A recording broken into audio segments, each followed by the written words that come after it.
ओम शांति। आज की प्रातः क्लास की मुरली है 16 मई 1967। तो रिकॉर्ड चला है निर्बल से लड़ाई भगवान की।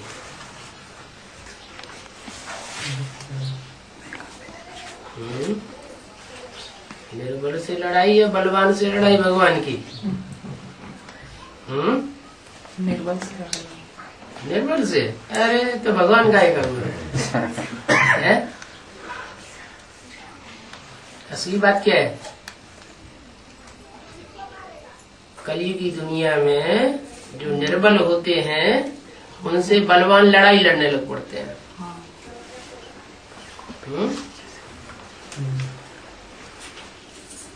तो जो बलवान होते हैं वो निर्बल को दबाना चाहते हैं और भगवान उठाना चाहते हैं, उनको सहायता करते हैं।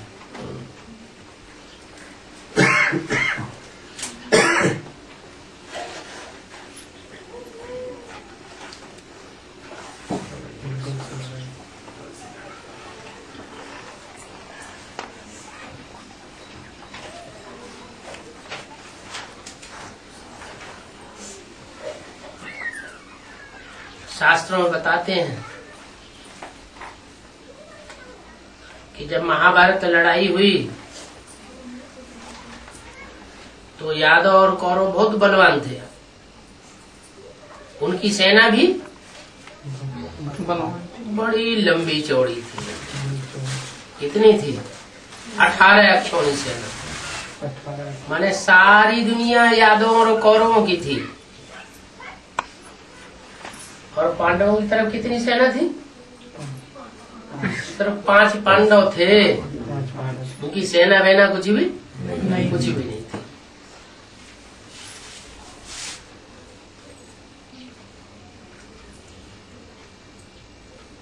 कहते हैं दुर्योधन ने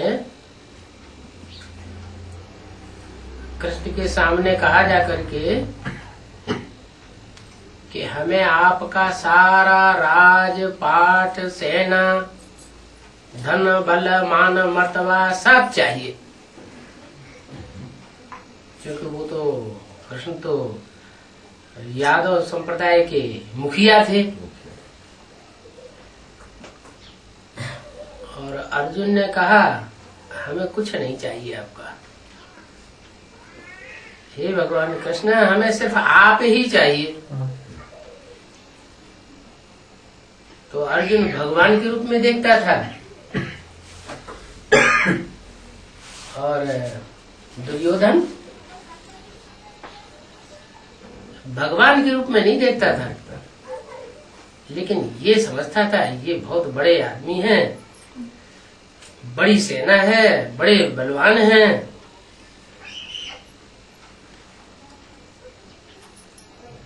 तो अर्जुन की तरफ भगवान हो गए। उनका राज पाठ सेना सब कौरवों की हो गई।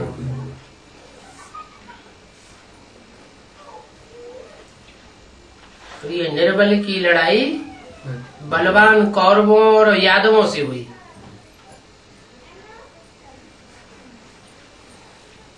बच्चे जो अच्छे सेंसिबल और समझदार हैं वो इस गीत के अर्थ को अच्छी रीति समझ जाते हैं कि आज रावण संप्रदाय की दुनिया में माया रावण है बहुत प्रबल और बच्चे तो मुट्ठी भर हैं।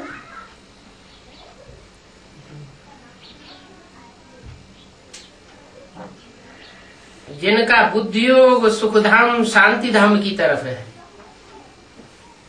इनका बच्चों का बुद्धियोग, क्योंकि जिनका बुद्धियोग स्वर्ग की तरफ है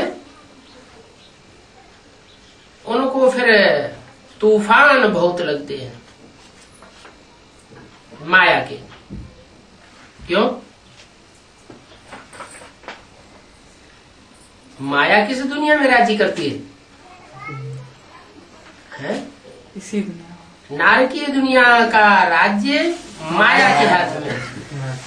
वो नहीं चाहती हमारे राज्य से कोई बाहर जा सके, तो तूफान लाती है। बाप तो अब तुम्हारा माया रावण से मुंह फेर देते हैं, पुरानी दुनिया से मुंह मोड़ देते हैं। अज्ञान काल में भी पुराने घर से मोह फिर टूटता है, नए मकान में मोह जुड़ता है।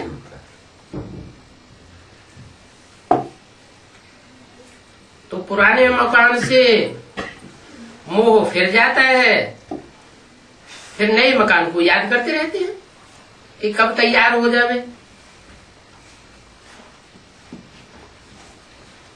तो तुम्हारा मकान कौन सा है नया, और पुराना मकान कौन सा है? ये सृष्टि रूपी मकान है। भगवान आते हैं तो नई दुनिया रूपी मकान बनाते हैं तुम बच्चों के लिए, और पुरानी दुनिया का मकान टूट जाता है, जो आसुरी दुनिया के हाथ में है, असुरों के हाथ में है।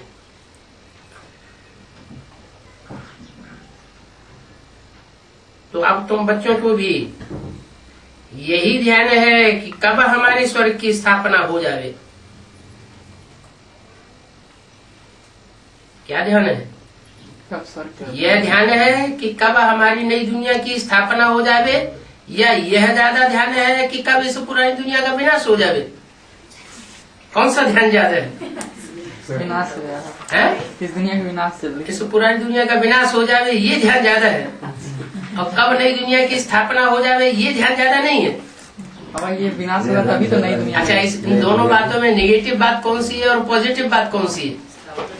अच्छी बात कौन सी है? स्थापना होगी, नई दुनिया की स्थापना हो जाए, उससे हमारा फायदा होगा।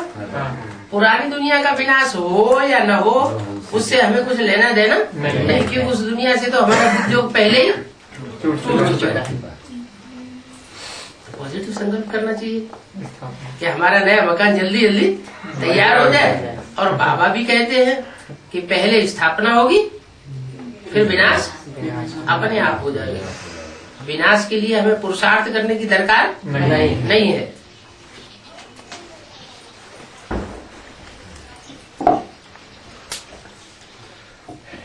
स्वर्ग की स्थापना हो जाएगी। स्वर्ग को तो तुम जानते हो ना, जानते हो? हैं? स्वर्ग को जानते हो? स्व माने आत्मा, ग माना गया। हम जानते हैं स्वर्ग क्या चीज है। आत्मिक स्थिति में जहाँ जाते हैं वो है स्वर्ग, और देहवान में जहाँ आते हैं वो है नरक। तो तुम जानते हो स्वर्ग क्या चीज है। तुम्हारा बुद्धि का योग स्वर्ग की तरफ है, जानते हो, और बुद्धि योग भी स्वर्ग स्थिति में जाने की तरफ है। परिचिंतन में तुम्हारी बुद्धि नहीं जानी चाहिए, क्योंकि जानते हो परिचिंतन पतन की जड़ और स्वचिंतन उन्नति की सीढ़ी है। ये भी तुम जानते हो कि शांति धाम में जाकर फिर सुख धाम में आवेंगे। ऐसे नहीं हो सकता कि सीधे सीधे सुख धाम में चले जावे। कोई आदमी बीमार हो जाता है, बहुत बीमार है, बुखार आ रहा है, सारा बदन टूट रहा है, तो उसके सामने रसगुल्ला रख दो, बढ़िया बढ़िया सुगंधित, तो उसकी इच्छा होगी खाने की? नहीं। सुख भोगने की इच्छा नहीं होगी। कितना भी अच्छे से अच्छा माल सामने आ जाए, लेकिन इंद्रियां उसको स्वीकार नहीं करेंगे। तो सुख नहीं चाहिए। पहले क्या चाहिए? जो अशांति भर गई है शरीर में, नस नस में, सारा शरीर अशांत हुआ पड़ा है, उसको शांति चाहिए। तो पहले शांति चाहिए, फिर जब शांति आ जाए, बुखार उतर जाए, दर्द बंद हो जाए, शांति आ गई, चैन आ गया, तो आराम से नींद आ जाती है। नींद आती है ना। सुख नहीं चाहिए, पहले शांति चाहिए। और जब जगेगा, शांत हुआ पड़ा है, तो चाहेगा अच्छा अच्छा खाने को मिले, भूख भी लगती है। तो तुमको ये बात का पता है कि शांति धाम में जाकर के फिर हम सुख धाम में आवेंगे।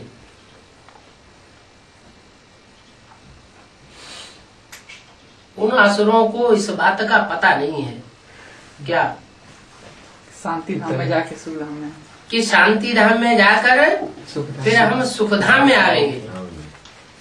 क्यों? क्योंकि उनका राज्य होता है दुख धाम में। असुर कहाँ राज्य करते हैं? दुख धाम में। अशांति की दुनिया में, दुख धाम में वो राज्य करते हैं। तो वो शांति धाम से कहाँ लौटते हैं? दुख धाम, नरक में। नारक की दुनिया में आते हैं, लेकिन भगवान फिर भी उनको कुछ न कुछ सुख देते हैं। हर एक को कम से कम एक जन्म का सुख जरूर मिलता है।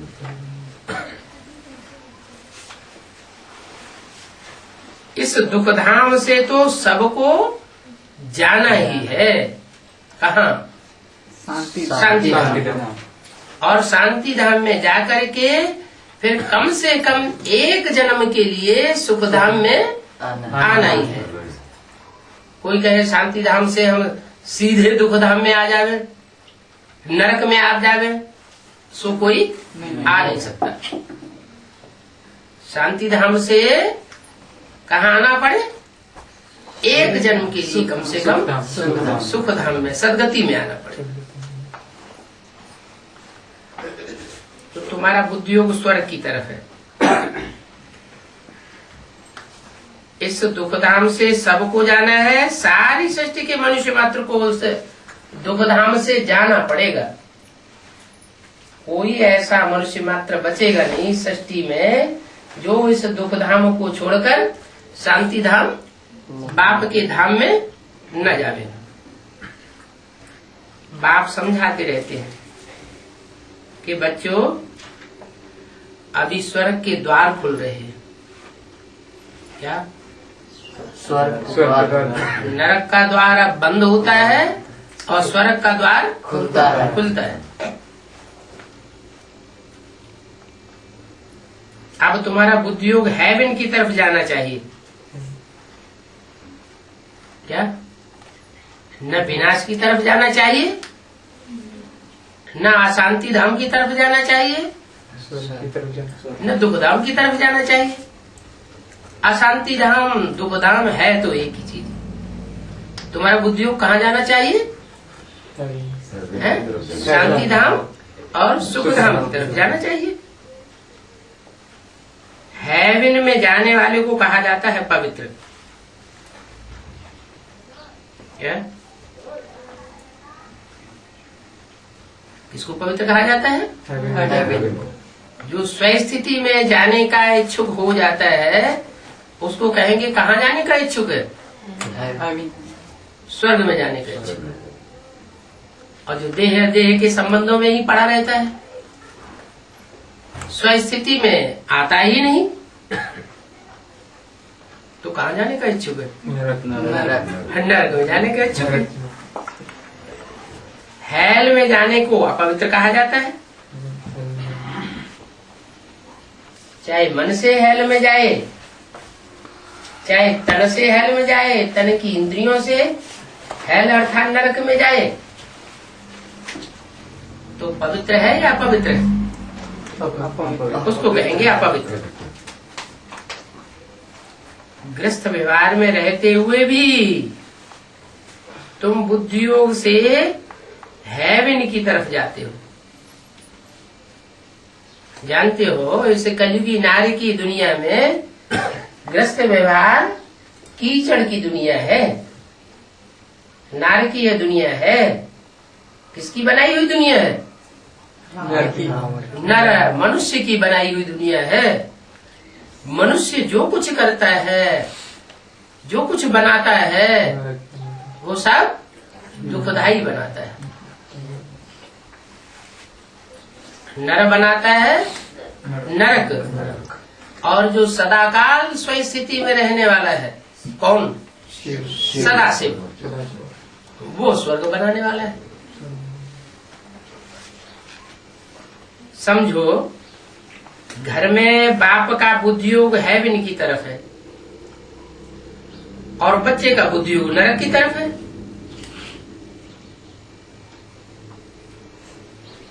तो दोनों एक घर में कैसे रह सकेंगे?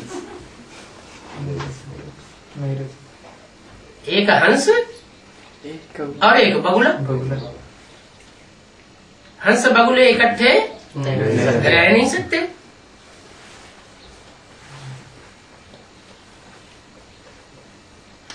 इस दुनिया में भी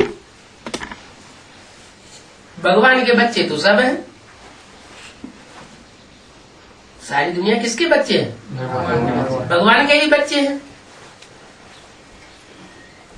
कुछ बच्चों की बुद्धि में समाया हुआ है कि हम कल स्वर्ग में जाएंगे। उनका बुद्धियोग किस तरफ है? स्वर्ग की तरफ है। जिनकी बुद्धि में भगवान की देन ज्ञान बैठ गया, वो तो समझते हैं कि हमें अब स्वर्ग में जाना है, इस नरक की दुनिया को लात मारना। तो उनका बुद्धियोग है स्वर्ग की तरफ। बल मुट्ठी भर बच्चे हैं। और बाकी दुनिया का बुद्धियोग कहाँ है? नरक की तरफ। वो यहीं इसी दुनिया को स्वर्ग बनाना चाहते हैं।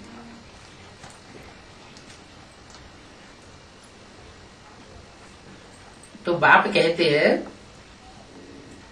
बच्चे अब इस नारकीय दुनिया को बुद्धियोग से सदा के लिए लात मार दो। क्या? याद ही न करो। बच्चे होंगे तो जरूर लात मारेंगे,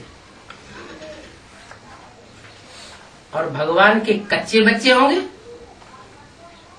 रावण की तरफ उनका बुद्धियोग ज्यादा जाता होगा, या रावण की पाला में बार बार प्रवेश कर जाते हैं, तो उनका बुद्धियोग स्वर्ग की तरफ जाएगा नहीं। तो कुछ बच्चों का बुद्धियोग स्वर्ग की तरफ और कुछ बच्चों का बुद्धियोग बार बार नरक की तरफ घुस जाता है। तो क्या कहेंगे? दोनों कब तक इकट्ठे रहेंगे? एक की बुद्धि में नरक की दुनिया की बातें बुद्धि में चलती हैं, और दूसरा बच्चा ऐसा है जिसकी बुद्धि में स्वर्ग की बातें चलती हैं, और दोनों को साथ साथ रख दिया जाए तो कब तक रहेंगे? एक है गंध चूहने वाला, एक है मोती चूहने वाला, ज्ञान रतन चूहने वाला, तो साथ साथ रह नहीं सकते। इसलिए बोला, अब स्वर्ग में सीधे तो जा नहीं सकेंगे। जा सकेंगे? नहीं। सीधे तो जा सकेंगे नहीं। तो बोला, तुम बच्चे परम धाम को इस सृष्टि पर ही उतार लेते हो। क्या? इस नरक की दुनिया से तुम मुख मोड़ देते हो। स्वर्ग में डायरेक्ट जा नहीं सकते, तो क्या कर लेते हो? तुम्हारा बुद्धियोग शांति के धाम की तरफ मुड़ जाता है। शांति धाम को तुम इस सृष्टि पर ही उतार लेते हो। कैसे उतारेंगे?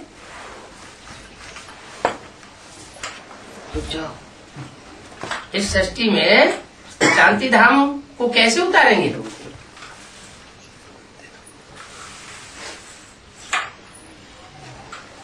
कोई ऐसा छूमंतर होगा क्या? नहीं होगा है? होगा तो इशारा तो दे दिया है। क्या इशारा दिया है? मधुबन वालों को मधुबन छोड़ना पड़ेगा।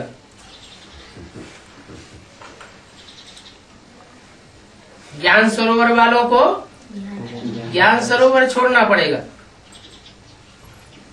और गीता पाठशाला वालों को गीता पाठशाला छोड़नी पड़ेगी। इसका मतलब क्या हुआ?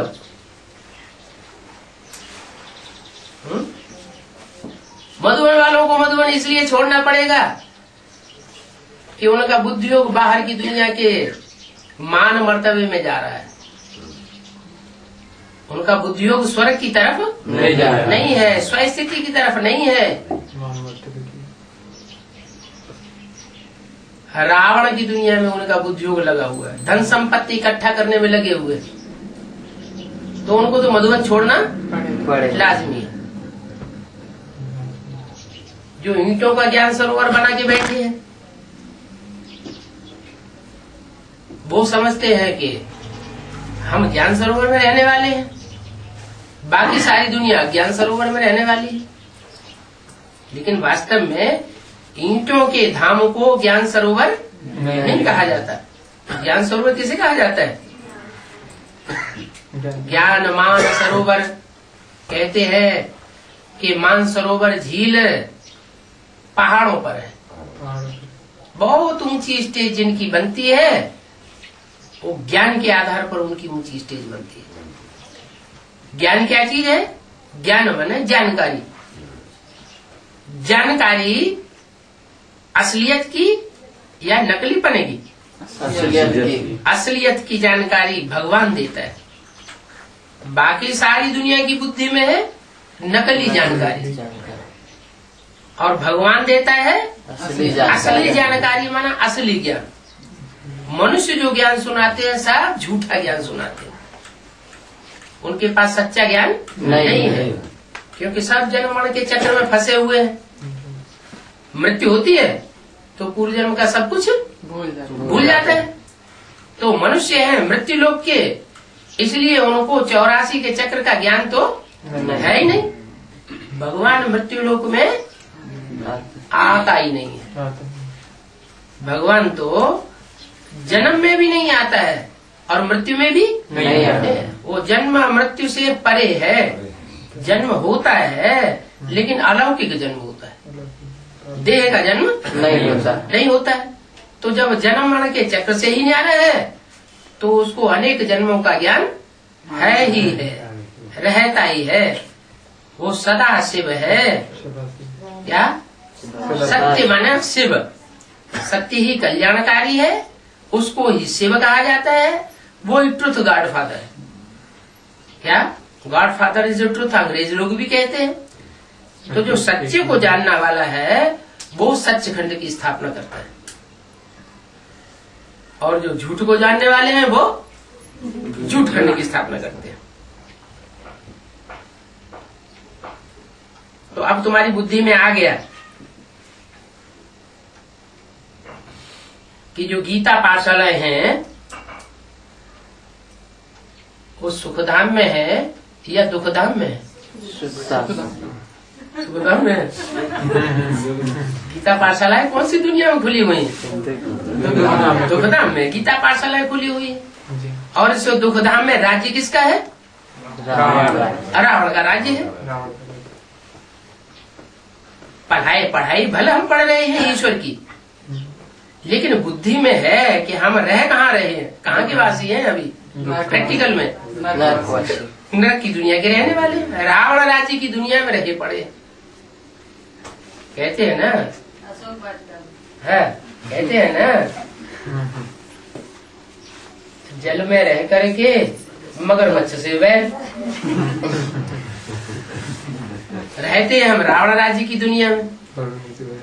इतना बड़ा रावण राज्य फैला हुआ है जहाँ यथा राजा तथा प्रजा होती ही है। तो सारी प्रजा कौन से संप्रदाय की हो गई? रावण संप्रदाय की हो गई। और हम भी जब अपने को चेक करते हैं तो देखते हैं हमारी बुद्धि भी नरक की दुनिया में चली जाती। कहाँ चली जाती? बीच बीच में नरक की दुनिया में जाती है। यथा राजा तथा प्रजा, हम भी बीच बीच में बनते जरूर हैं। ऐसे नहीं कि सदा काल हम निश्चय बुद्धि रहते हैं। बीच बीच में माया हमको हिला देती है। कर्मेंद्रियों से हिला देती है, वाचा से हिला देती है, कर्मेंद्रियों से भी हिलाती है, वाचा से भी हिलाती है और दृष्टि से भी हिला देती है। दृष्टि भी खराब हो जाती। तो रावण का प्रभाव हमारे ऊपर हो जाता है ना, तो अब इस प्रभाव से कैसे बचे? ये मगरमच्छ मुंह फैलाए बैठा हुआ है, जिसके गाल में हम बार बार चले जाते हैं और भगवान हमको बचाए लेते हैं। तो ये कब तक चलता रहेगा?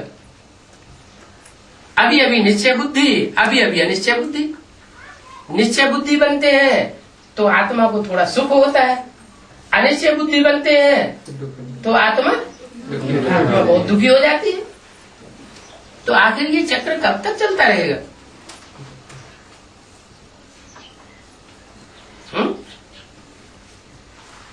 तब तक चलता रहेगा जब तक हम इन बगुलों की दुनिया को छोड़ नहीं देते। अगर सहज सहज नहीं छोड़ते हैं तो क्या होगा? कोई ऐसा तैयार हुआ है जो तन से, धन से, मन से, अपने पास हमारी मुट्ठी में जो भी समय है उस समय से, संपर्कियों से, संबंधियों से इस दुनिया को छोड़ के बैठा हो? छोड़ के कोई नहीं बैठता। छोड़ के कोई नहीं बैठा है। सब पकड़े हुए हैं। थोड़ा थोड़ा पकड़े हुए हैं। थोड़ा पकड़े हुए हैं कम से कम। थोड़ा। अच्छा, जो ज्ञान का लक्ष्य है, जो पढ़ाई का लक्ष्य है, जो हमारी पढ़ाई है, उसकी जो एग्जाम है, वो हमारा मुख्य एग्जाम कौन सा है? नष्ट हुआ स्मृति लगना। तो तन से, मन से, धन से, संपर्कियों से, संबंधियों से क्या हम 100% नष्ट मोहा बने हैं?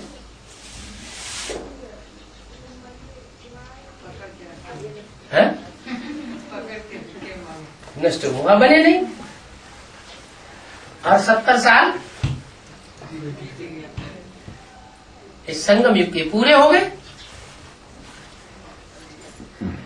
अब थोड़ा सा टाइम बचा है। प्रत्यक्षता होने वाली है, स्थापना होने वाली है। चलो हम नहीं बनेंगे स्थापना में आने वाले बंदे, तो कोई तो बनेगा या नहीं बनेगा? बनेगा। हम स्थापना में आने वाले बंदे नहीं बनेंगे तो कोई न कोई तो बनेगा। तो जो बनेगा, जो करेगा, उसका नंबर आगे चला जाएगा और हम पीछे रह जाएंगे। क्यों पीछे रह जाएंगे? क्योंकि बुद्धि होगा थोड़ा थोड़ा लगा हुआ है। क्योंकि लगाओ कुछ न कुछ तन से, मन से, धन से, समय, संपर्कियों और संबंधियों से थोड़ा न थोड़ा लगाव लगा हुआ है, छूटता नहीं।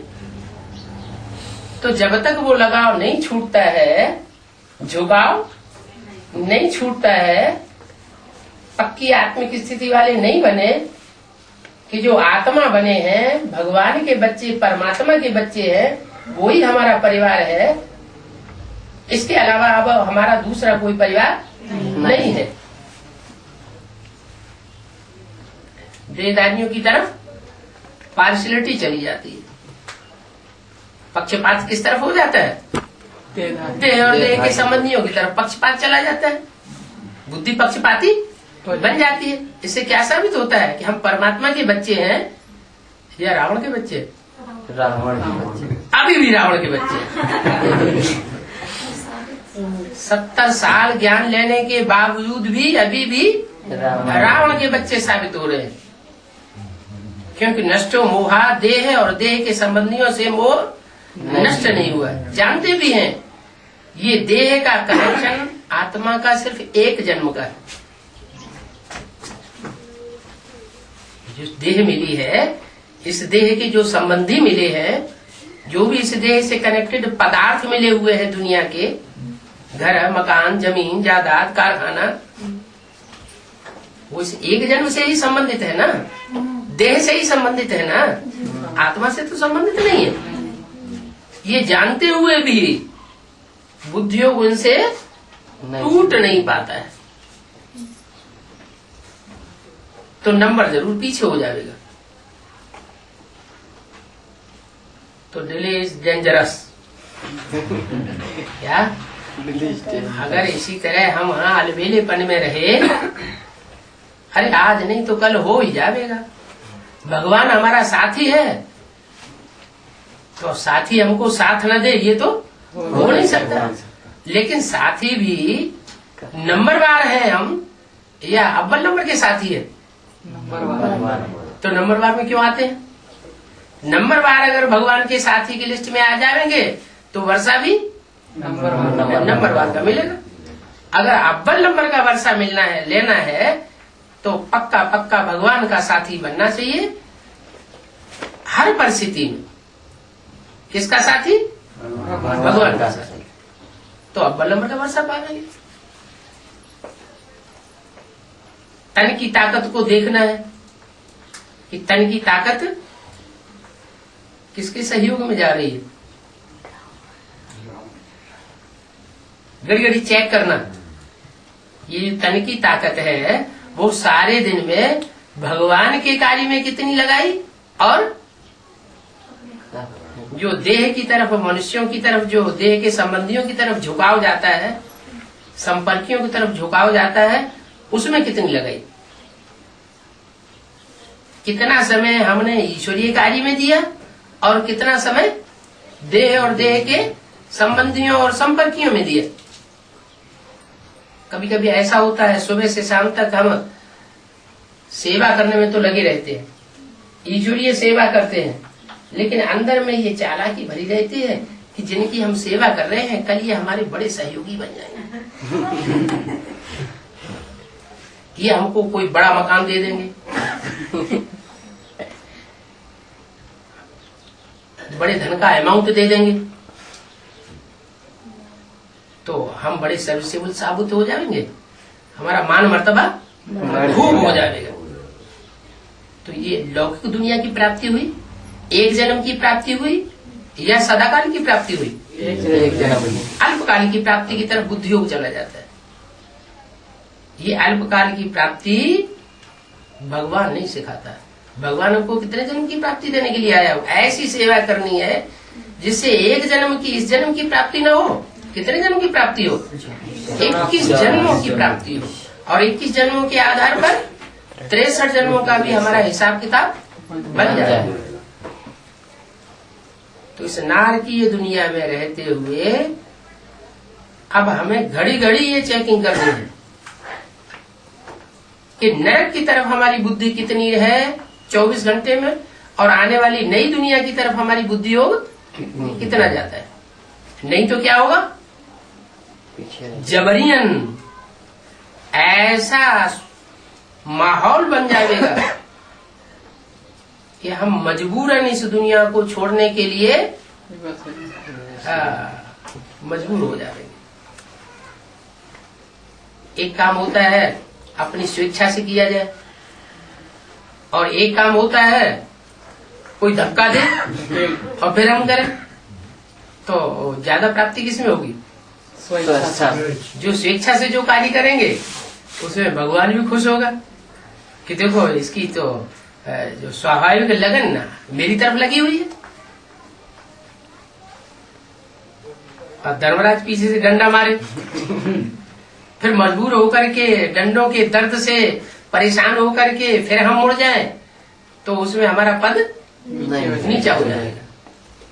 तो ये तो बता दिया कि हंस बगुले इकट्ठे रह न सके। फिर इकट्ठे रहते क्यों हैं? लेकिन बाबा ने तो कहा है क्या लौकिक और अलौकिक में बैलेंस रखना है। हाँ, जो लौकिक दुनिया है और जो अलौकिक दुनिया है उसमें बैलेंस रखना है, ये बाबा ने तो कहा है। अरे बैलेंस तो रखना है। दो नावें चल रही है, एक नारकीय दुनिया की नाव चल रही है और एक स्वर्ग में ले जाने वाली दुनिया की नाव चल रही है। बैलेंस तो रखना है। एक पांव उस दुनिया में है क्या? हम संगम युग के वासी है ना। कहाँ के वासी हैं? संगम युग के वासी हैं। एक पांव हमारा नरक की दुनिया में भी है, एक पांव स्वर्ग की दुनिया में भी है। लेकिन ज्यादा वजन कौन से पांव में रखना चाहिए? स्वर्ग की दुनिया। अगर दोनों में बराबर बराबर बैलेंस रख देंगे, बुद्धि का योग उसी दुनिया में रखेंगे और उस दुनिया में भी रखेंगे तो टांगे चले जाएंगे। भला तन भी हमारा जाए उस दुनिया में, धन भी रहे, धन का भी थोड़ा हम सहयोग दे रहे हैं, लेकिन बुद्धि हो हमारा सारा कहाँ रहना चाहिए? जो नई दुनिया आने वाली है वहाँ बुद्धि योग रहना चाहिए। हम बुद्धि से वहां सरेंडर होकर के रहे। जो बुद्धि से मानने योग्य बात है वो हम भगवान की माने। बुद्धि किसको सरेंडर करें? भगवान को सरेंडर करें। तो बुद्धि अगर सरेंडर होगी, मन सरेंडर होगा, तो जहाँ हमारा मन होगा वहाँ हमारा तन होगा, जहाँ हमारा मन होगा वहाँ हमारा धन भी होगा। या तो फिर पक्का ये कर ले, अपनी आत्मा में पक्की मजबूती है कि हम एक पैसा भी भक्ति मार्ग वालों को नहीं देंगे। जैसे चंदा मांगने के लिए आते हैं, कहते हैं कि हम रावण बनाएंगे, हम नाटक करेंगे, हम रामलीला करेंगे, देवियों की पूजा करेंगे, लाओ हम 1000 रुपया दो, हम हर घर से 1000 रुपया ले रहे हैं। जो ज्ञान का पक्का होगा वो कहेगा हमारे पास जो भी है वो हमने सब पहले ही भगवान को दे दिया, वो हमारी अमानत हो गई। अमानत में हम खयानत नहीं कर सकते। तो कितना भी वो लोग दबाव डाले, वो एक पैसा देने वाला नहीं। बाकी समझाने की कोशिश करेगा कि देखो आप जो कहते हो सो हमें बताओ, वो देवियां कहाँ हैं, हम दे तो देंगे। हमारे एक बाबा आते थे हरिद्वार से, हर साल ले जाते थे। तो जैन में आई तो उसके बाद में भी आए तो जैन की बातें करते तो उसमें काम फंस रही है। अभी तो 40 लाख 32,000 मास पड़ा है कल को आने को। अभी कहाँ ऐसे हुआ है? 2-3 बार आए, उसके बाद देखे कि अभी लोग दक्षिणा नहीं दे रहे करके फिर आने बंद कर दिया। तो हम इतने अगर पक्के मजबूत हो जावे तो रावण राज्य की दुनिया का असर हमारी तरफ नहीं पड़ेगा। हमारा तन मन समय संपर्क सारा ही कहाँ जाएगा? सारी ताकत कहाँ जाएगी? ईश्वरीय कार्य में जाएगी। जो स्वस्थिति से स्वर्ग स्थापन करने वाला बाप है, सदा स्वस्थिति में रहने वाला सदा शिव है, उसके कार्य में जाएगी। दूसरे कार्यों में हमारी बुद्धि नहीं जाएगी। ऐसी स्टेज में जो जाएंगे वो 8 की लिस्ट में आ जाएंगे। क्या?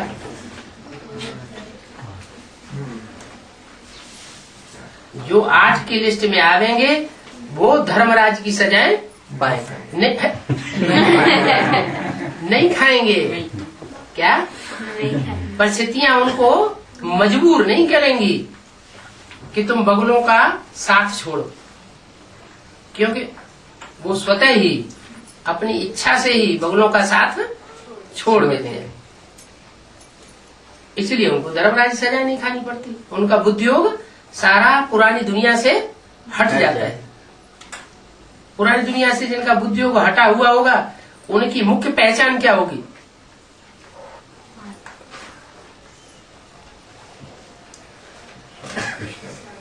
इस पढ़ाई का भी मुख्य लक्ष्य क्या है?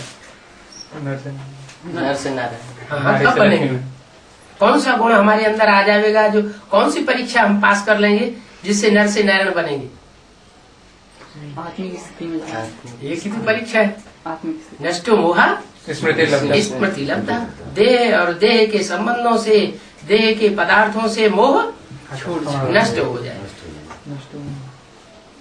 ऐसे तो बहुत से होते हैं भी कि कागजों में लिख करके सरेंडर हो जाते हैं। क्या कागजों में लिखा पट्टी की और सरेंडर हो गए। ये कि आदमी ऐसे बहुत से निकले जिन्होंने खून से लिख लिख करके दिया, फिर विरोधी हो गए। मैंने बुद्धि योग से सरेंडर नहीं हुए। करना क्या है? बुद्धि योग हमारा एक बात में लग जाए। तन भी दे देते हैं, धन भी दे देते हैं, संबंधी भी ईश्वरीय सेवा में लगा देते हैं, लेकिन बुद्धि फिर अपने तरीके से चलती रहती है। तो धन भी वापस आ जाता है, तन भी वापस आ जाता है, और समय संपर्क वो सब अपनी मुट्ठी में आ जाता है। अब ईश्वरीय सेवा में जैसे लगना चाहिए वैसे नहीं लग पाते। इसलिए बताया कि नष्टो मोहा स्मृति लब्धा। हमारा जो आखिरी एग्जाम है उसमें पास होने लायक हम कहाँ तक बने हैं, अभी तक जो पढ़ाई पढ़ी वो घड़ी घड़ी चेक करना है। इन सब बातों से बुद्धियोग नष्ट हो गया है। बुद्धियोग नष्ट हुआ है तो जरूर हम आष्ट की लिस्ट में आ जाएंगे,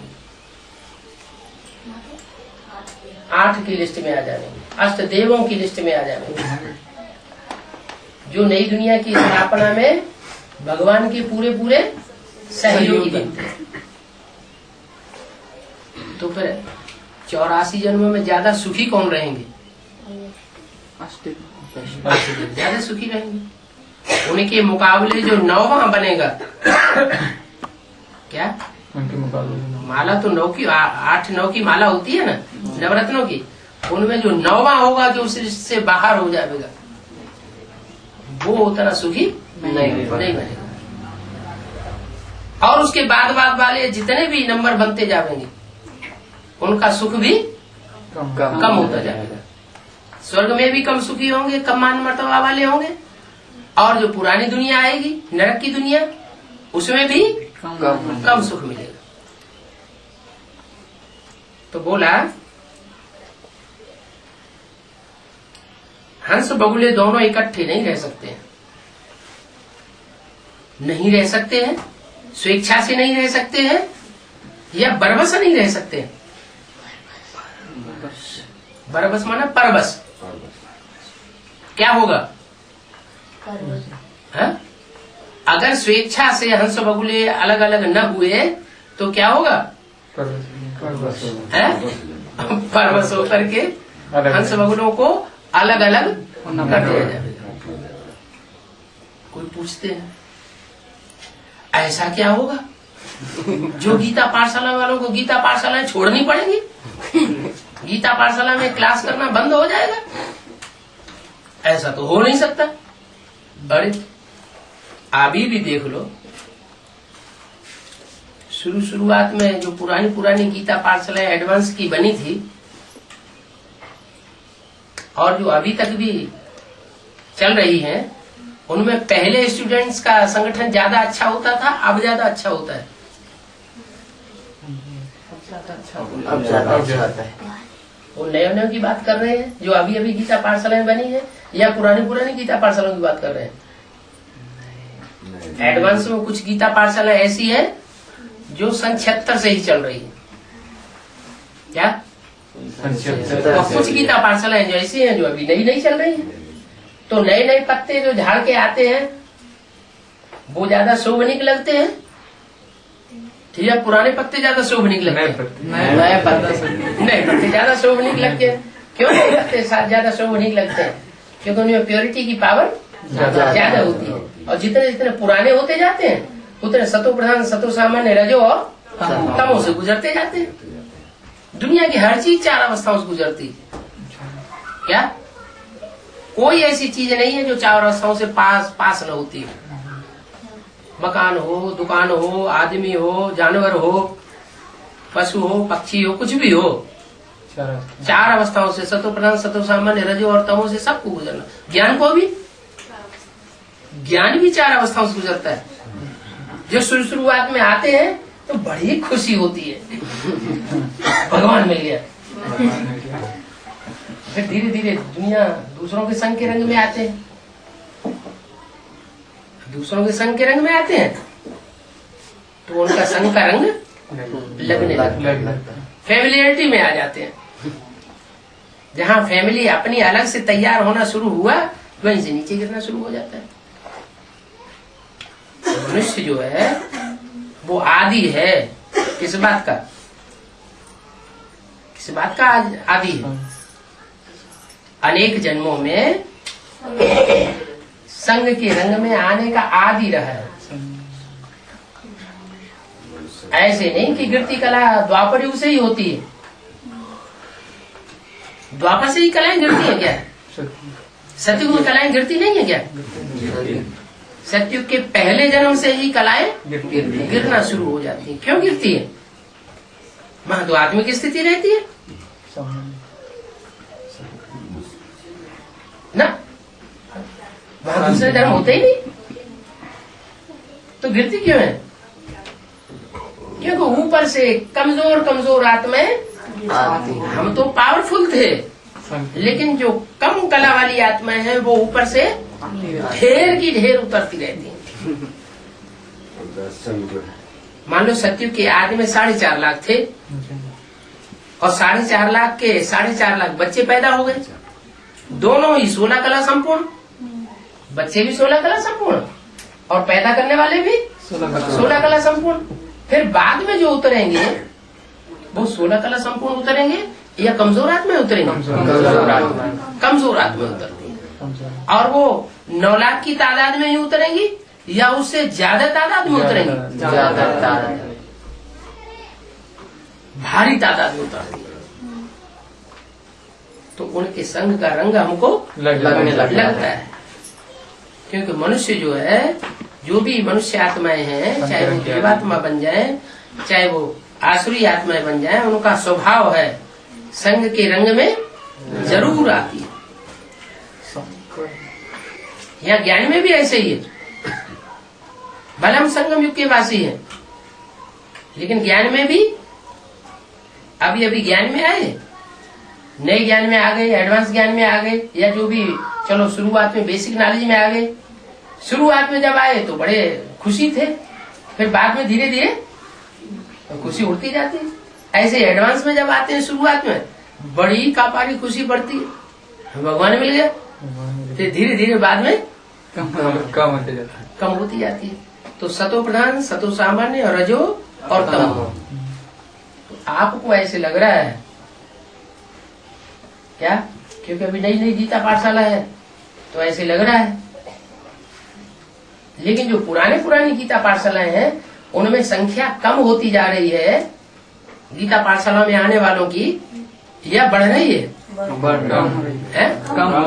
कम होती जा रही है। अगर कोई ऐसी गीता पाठशाला है कि पुरानी भी है और संख्या भी कम नहीं हुई है, तो समझ लो वो देवी देवता सनातन धर्म के पक्के। क्या? जो पक्के होंगे उनमें प्योरिटी भी बनी रहेगी, और जो कच्चे होंगे वो संग के रंग में आकर के अपनी प्योरिटी की ताकत को खो बैठेंगे। जहाँ प्योरिटी जितनी जास्ती होगी उतनी यूनिटी अर्थात संगठन बड़ा रहेगा, और प्योरिटी कम होगी, कम होती जाएगी तो संगठन भी टूटता जाएगा। तो जो भी एडवांस की पुरानी गीता पाठशाला है उनका हाल अब इस समय बहुत बेहाल है। क्या? पता लग जाता है कि ये तामसी स्टेज में आपस में ईर्ष्या, देश, लड़ना झगड़ना। हम क्यों जाए? वही मुरली है हमारे घर में भी, तो हम टीवी में देख लेते हैं, बाबा की तो मुरली सुनना है तो संगठन टूट जाता है।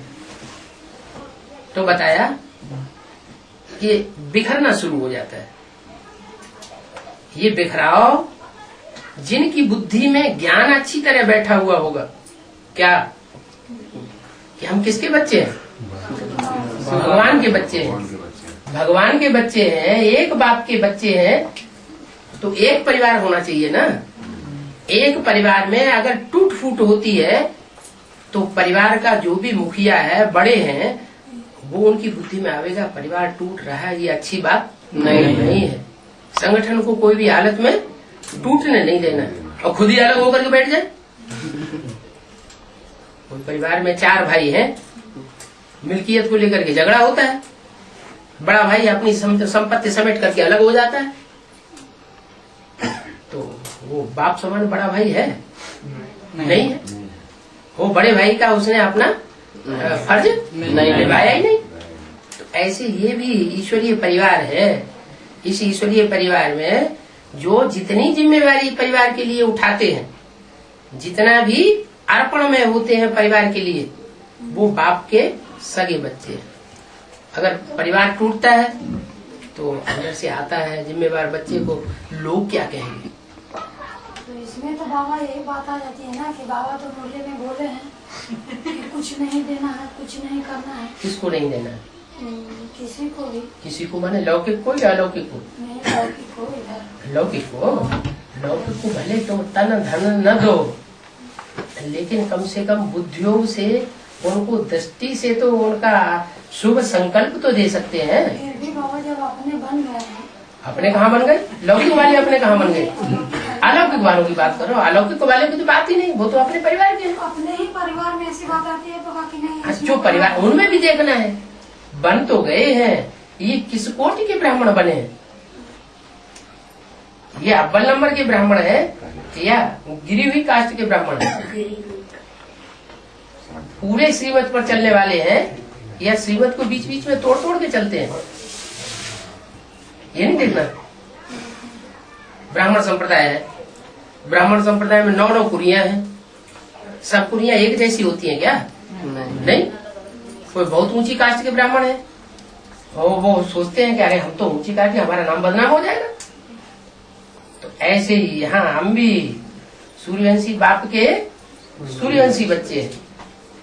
सूर्यवंशी बच्चों को घड़ी घड़ी ये देखना है कि हमारे सूर्यवंश में कहीं टूट फूट तो नहीं होती जा रही।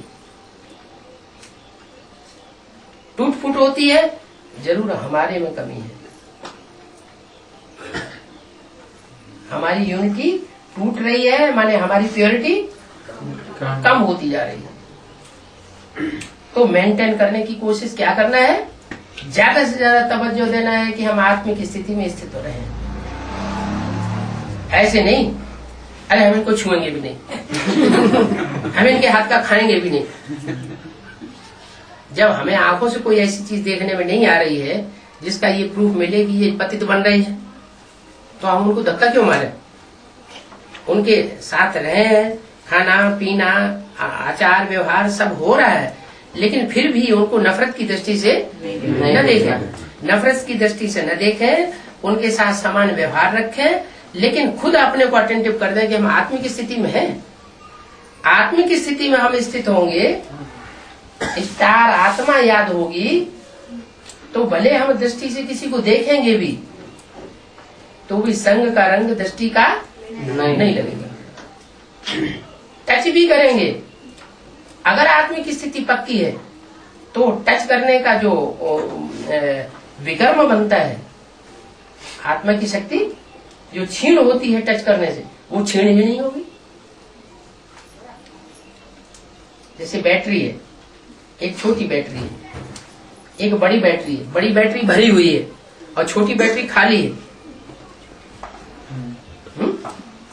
छोटी बैटरी खाली है और उन दोनों के तार जोड़ दिए जाए आपस में, तो बड़ी बैटरी का करंट छोटी में जाता है। लेकिन अगर तार बीच में कट जाए नहीं। तो बुद्धि योग की बात है। बुद्धि योग का कनेक्शन हमारा बाप के साथ है तो हमारी कोई शक्ति नहीं कर सकता। अगर ऐसा होता कि दृष्टि के द्वारा, हाथ पांव के द्वारा, धन के द्वारा, संपर्कियों संबंधियों के द्वारा जितना हम ज्यादा कनेक्शन में आएंगे तो शक्ति क्षीण होगी ही होगी। एक को देखें कि एक बाप जब इस सृष्टि पर आता है तो सबके संसर्ग संपर्क में आता है।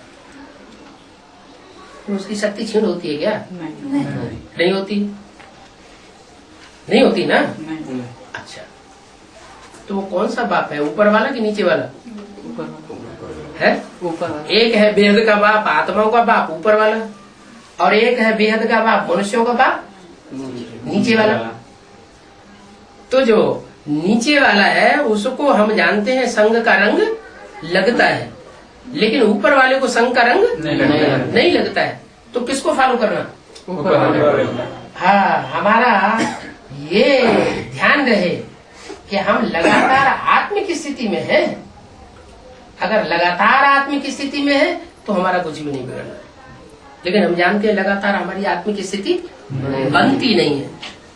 हम घड़ी घड़ी संग के रंग में आ जाते हैं। हमारे जन्म जन्मांतर के संस्कार हैं कि हम संग के रंग में नीचे उतरते हैं। तो फिर जो नीचे वाला बाप है, मनुष्य सृष्टि का बाप, जिसमें ऊपर वाला आया हुआ है, उसको हम फॉलो न करें क्या? उसको फॉलो करेंगे तो उसमें तो मुकर्रर रूप से शिव समाया हुआ है, और हमारे में तो मुकर्रर रूप से है नहीं। तो घाटा किसका हो जाएगा? हमारा घाटा हो जाएगा।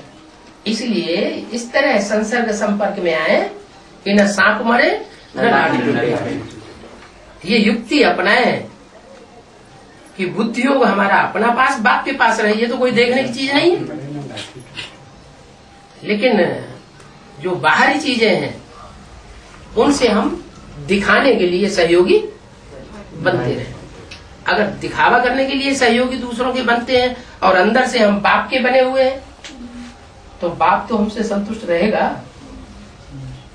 हम एक बाप के बन करके रहेंगे, एक बाप को हम श्रद्धा विश्वास अर्पित करते रहेंगे, तो बाप हमारा सहयोगी बन के रहेंगे। अगर अनेकों के हो जाएंगे बुद्धियों के सहयोगी, तो फिर बाप हमारा सहयोगी।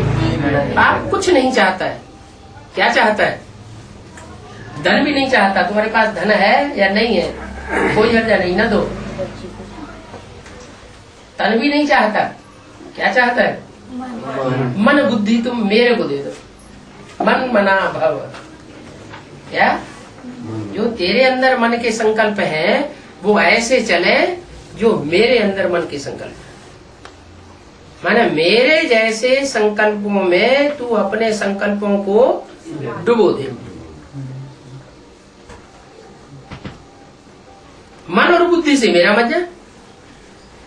तो मन बुद्धि जब ईश्वर की अर्पण हो जाएगी, तब रिजल्ट क्या होगा? उस दुनिया का साथ देने की इच्छा ही नहीं होगी। बड़ी सहज रीति से हम ईश्वरीय सेवा में 24 घंटे के लिए अर्पण हो जाएंगे। अष्टदेव जब अष्टदेव बन सकते हैं, नष्टो मोहा स्मृति लब्धा बन सकते हैं, तो हम नहीं बन सकते क्या? वो 100% बन सकते हैं, तो हम 99% क्यों नहीं बनेंगे? चलो अभी तक जैसा हुआ ऐसा हुआ। अभी तो हमारी आंख खुल गई ना, है? तो जब आंख खुली तो सवेरा हो गया। आंख बंद है तो अंधेरा है। अंधेरे में राज्य किसका होता है? रावण का राज्य होता है। और उजाले में सूर्य का राज्य होता है। तो अभी हम सूर्य की रहबरी में पल रहे हैं। हमने समझ लिया है कि हमको ज्ञान सूर्य बाप मिल गया है। घड़ी घड़ी जो भी कदम बढ़ाएं, उस कदम में हम ये देखें, ये जो कदम हमने बढ़ाया वो श्रीमत के अनुरूप बढ़ाया। बाप की श्रीमत पर हम चले। कहीं ऐसा तो नहीं है बाप इस कदम को स्वीकार करेगा कि नहीं करेगा? कदम बढ़ते हैं ना, कोई काम करते हैं तो नहीं बढ़ते हैं? बढ़ते हैं। एक तरफ कदम बढ़ रहा है, इधर वैश्या का घर है, कुमार का जीवन है, कुमार की इच्छाएं, एक इच्छा और गृहस्थियों की 9,900 इच्छाएं। एक इच्छा उसकी प्रबल हो जाती है और 9,999 गृहस्थी की चिंता है, वो पलड़ा ऊंचा उठ जाता है। तो कुमारों में जो कामना है वो काम विकार की कामना बहुत तीखी रहती है। तो जो कामना इतनी भरी हुई है, उस कामना को अंदर से चेक तो कर सकता है कि हमारे अंदर ये कमी है। फिर उस कमी की पूर्ति के लिए बाप ने बहुत बड़ा वरदान भी दिया हुआ है। क्या वरदान दिया है? अदर कुमारों को वरदान नहीं दिया, कुमारियों को वो वरदान नहीं दिया है, अदर कुमारियों को भी नहीं दिया, कुमारों को वरदान दिया। क्या? कुमार जो चाहे सो कर सकते हैं। क्या? जो चाहे वो कर सकते। सारी दुनिया का विनाश करना चाहे तो विनाश भी कर सकते हैं, कुछ नहीं बिगड़ेगा। इतना पुरुषार्थ तीखा कर सकते हैं। और निर्माण करना चाहे तो निर्माण भी कर सकते हैं। वो कुमारों में ताकत है। तो बुद्धि जो कदम बढ़ रहा है, देख रहे हैं कि बुद्धि कदम जो है बुद्धि रूपी पांव वैश्या के घर की तरफ बार बार जा रहा है। वो बार बार आकर्षित कर देती है। और दूसरी तरफ कोई सच्ची ब्रह्मा कुमारी है। सच्ची ब्रह्मा कुमारी अर्थात जिसका बुद्धि योग बाप की ही तरफ है, कभी भी वो पोथी कुमार को अपनी ओर आकर्षित नहीं करती है। तो दोनों तरफ से मेल होता है या एक तरफ से मेल होता है? दोनों हाथों से ताली बजती है, एक तरफ से ताली बजती है? दोनों हाथों से ताली बजती है। तो जो कुमारी 100 कुमारियों से भी उत्तम है, उस तरफ कदम बढ़ाना चाहिए। उसका संग का रंग लेने के लिए इच्छा रखनी चाहिए, या जो हमारा बुद्धियों को खींचने वाली उस तरफ बुद्धि का योग जाना चाहिए। हम वेरीफाई करें। अपनी बुद्धि से नहीं समझ पाते हैं तो बाप से वेरीफाई करें। हम किसका संग का रंग करें? तो बाप हमें श्रीमत देंगे कि इस रास्ते पे जाएंगे तो तुम ऊंचे उठेंगे, इस रास्ते पे जाएंगे तो हम नीचे गिरेंगे।